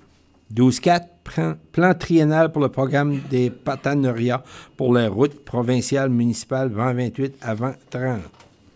Que les membres du Conseil approuvent le rapport du directeur des services aux citoyens intitulé Plan triennal pour le programme partenariat pour les routes provinciales municipales 2028 à 2030, comme présenté lors de la session de travail du 2 septembre 2025.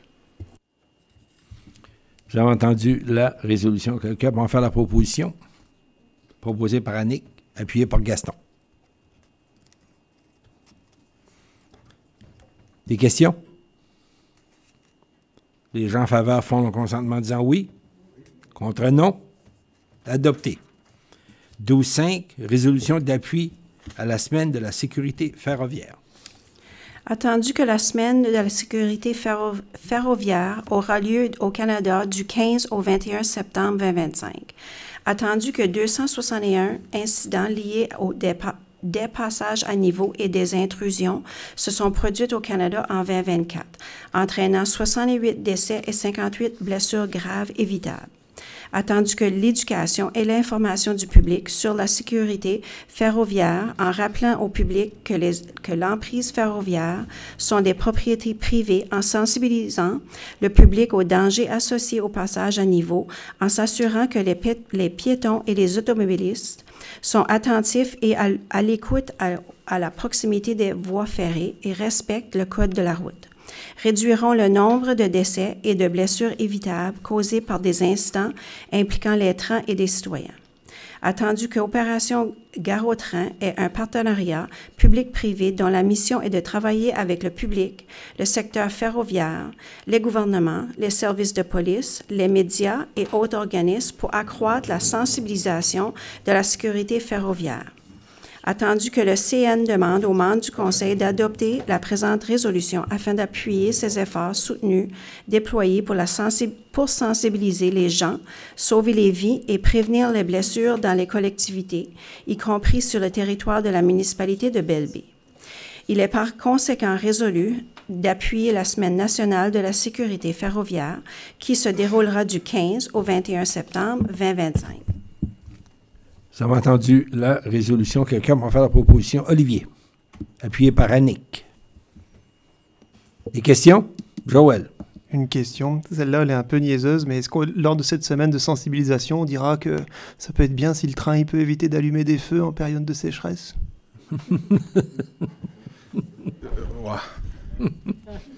Il y aurait beaucoup de choses qu'on pourrait dire au niveau du CN. Ouais, non, je voulais le mentionner comme... sinon, je pourrais leur faire la recommandation de dire si le train allume pas de feu, ça sera déjà une grande victoire. Hein. Ouais. Il pourrait également mettre un petit peu d'argent et d'amour dans la rail. Dans la rail aussi. Brigitte? Pour le bénéfice de tous, puis du mien aussi, est-ce que ça arrive y a-t-il un moyen de faire des recommandations? Parce que le CN nous demande d'être vigilant puis de respecter les règles de sécurité, mais je trouve qu'il y a certains de nos passages à niveau, parce que notre municipalité est traversée par une voie de chemin de fer, où il n'y a pas de, disons, de barrière, là, on n'en a presque pas sur notre territoire, puis où le train ne siffle pas pour annoncer qu'il va traverser. Puis surtout, le train de passagers va quand même à une vitesse assez impressionnante, puis on s'est fait prendre une fois ou l'autre à être surpris parce qu'on n'avait pas entendu le train arriver, puis d'un coup, il était comme à peut-être une centaine de pieds de nous, là, parce qu'on marche souvent. Puis c'est ça, je me disais, y a-t-il un processus? Est-ce que c'est les municipalités qui doivent faire ce genre d'intervention-là ou un citoyen peut, disons, faire un commentaire puis à qui le faire pour améliorer la sécurité des traverses? Ben, on a une personne de contact, là, entre autres la personne qui a envoyé la résolution. J'ai pas nécessairement eu à interagir depuis que je suis à Belle-Baie, mais dans une autre vie, l'administration municipale avait interagi pour des raisons que vous évoquez, ou bien pour des réparations de traverses également. Donc, c'est de nous le signaler. Nous, on fait un suivi. On a quand même, au niveau de la sécurité publique, là, on a notre rapport mensuel sur des transports de marchandises dangereuses. On sait qu'est-ce qui est transporté, puis les quantités. Il y a une force policière CN, il y a une force d'incendie CN. C'est là qui ont intervenu lorsque les feux ont été déclarés. Là. Mais il y a une équipe locale qui s'occupe. Là. J'en connais personnellement qui sont dans cette équipe-là. Là. Donc, c'est juste nous le dire. On fera un suivi. Là. Je ne sais pas si chef Clavette, de ton côté. Oui, il y a déjà eu des présentations qui ont été offertes dans la région ici par une agente de liaison pour le CN parce qu'il y avait eu certains incidents où le train avait passé proche de frapper des camions de contracteurs qui traversaient des passages à niveau, donc il n'y a pas de signalisation. Puis, il y a eu quelques présentations qui ont été faites, ça fait plusieurs années de ça. Mais c'est vraiment, je pense que c'est quand il y a des événements similaires ou des événements où ça passe proche, c'est là qu'ils vont venir intervenir. Moi, je me souviens, plusieurs années passées, on avait fait des barrages routiers au niveau de la police avec un policier du CN aussi pour offrir des pamphlets parce qu'il y avait malheureusement eu beaucoup d'incidents avec des trains, puis il y avait eu des décès dans notre région. Donc, il y avait de la prévention qui était faite à ce moment-là, mais leur territoire est énorme, donc c'est un peu difficile pour eux autres d'agir dans l'entièreté de leur juridiction, mais on a une collaboration avec eux autres quand il y a des événements. Il y a une chose qu'à se rappeler, c'est la voie ferrée, je ne sais pas qu'est-ce que la distance de chaque côté, mais ça appartient au CN. Donc, du moment qu'un VTT ou une personne se trouve dans cette partie-là, il est possible d'avoir des pénalités. Merci. D'autres questions, commentaires? Prêt pour la question? Les gens en faveur font le consentement disant oui. Contre non? Adopté. 12.6, emprunt intérimaire, nouveau poste de police. Attendu que le 15 octobre 2024, la municipalité a présenté une demande d'emprunt de capitaux au montant de 11 millions pour l'acquisition d'un terrain et la construction d'un poste de police. Attendu que la dite demande d'emprunt a été dûment autorisée par la Commission des emprunts le 21 juillet 2025, conformément à l'approbation ministérielle numéro 25-0048. Attendu qu'un emprunt intérimaire est requis jusqu'à la terminaison du projet. Il est donc résolu que les membres du Conseil autorisent le maire et la greffière municipale à signer tout document relatif à l'emprunt intérimaire visé pour cette approbation ministérielle pour un montant maximal de 11 millions. Vous avez entendu la résolution. Quelqu'un va en faire la proposition. Olivier, Brigitte, appui. Avez-vous des questions? Les gens en faveur font le consentement disant oui. Contre non. Adopté. Est-ce qu'on a des interventions du public? Aucun. Point 14, l'ajournement. Merci. Bonne soirée à tous.